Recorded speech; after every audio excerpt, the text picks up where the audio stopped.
A recent study found that only 2% of teachers in the U.S. are black men. Take a look at some of these numbers. Right now, 15,783 black teachers work in the western part of the country. That's less than 9% of all U.S. teachers. Just over 1,000 black teachers work here in Washington State. The lack of diversity has a major impact on students of color. Research by the Institute of Labor Economics found that underserved black students who have a black teacher for at least 1 year in elementary school are less likely to drop out of high school. So to talk more about this problem facing our nation this morning, we've asked one of our region's only black male teachers to join us live. Mr. Joe Bourgeois teaches 6th grade math at Sylvester Middle School in Burien. Good morning, sir. Can you hear us? I can hear you just fine. Good morning. Love your background today. That's very animated. All right, so why did you become a teacher? Give us an idea of what introduced you to the field. And that's a good question. So I'll try to make it short, but I believe the universe designed me to do what I do. Previous to me becoming a teacher, I was in law enforcement in the city of Atlanta. I grew up in New Orleans, Louisiana. And of course, if you know anything about Louisiana, it was a state that seceded from the Union. So you had those things going on. And I knew eventually when I became a teacher, I did not want to be the educator that I had in my life growing up. So I worked tirelessly to be that educator that can embrace humanity and show love to every scholar, regardless of their race or creed. But looking out for my black and brown scholars is always something that I look forward to doing every year. So that gives you a little bit about why I became an educator. Yeah, we just showed our viewers the statistics of the number of black teachers in this country and the impact that you and other black teachers can have, specifically for students of color. Give us an example of how you're able to make a difference and why that's so important for these students. Thank you.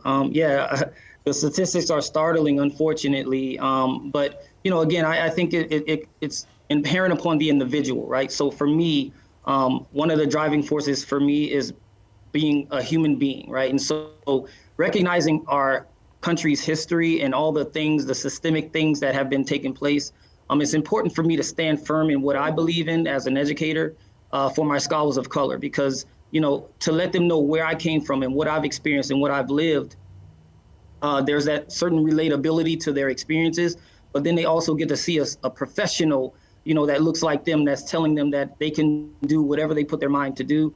And it's just important for that voice to be heard and for those experiences to be recognized. And so for me, I work tirelessly to notice my scholars every single day, noticing, looking in their eyes and seeing what's going on with them, and then educating them, not just on the content, but on life.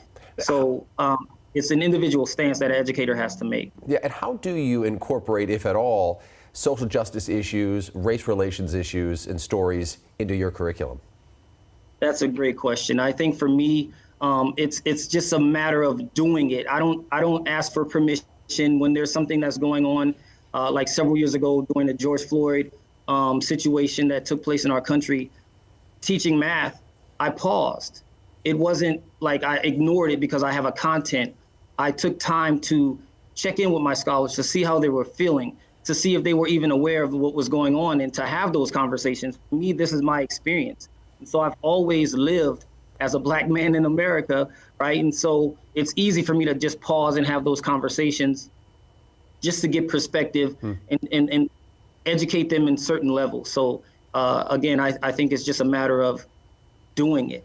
And lastly, I mean, you're not just having an impact on your students, but you are representing other black male teachers who might be interested in this field at some point. How do you have an impact on the education system in general?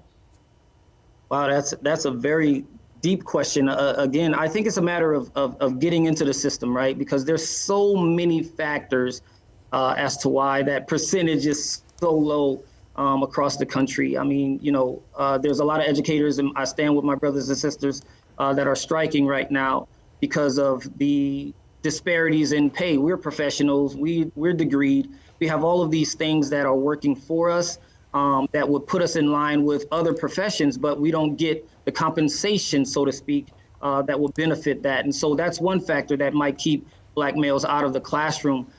There's, again, so many, but my belief is that when you're designed to do something, whether that be in education or working for Amazon or Microsoft, you're designed to do that. And so for me, it's important for me to drive, for me to be in a position of power, if you will, so I can have influence and go out to schools and universities and recruit those qualified, highly motivated educators that can come into the system and make the changes that we need.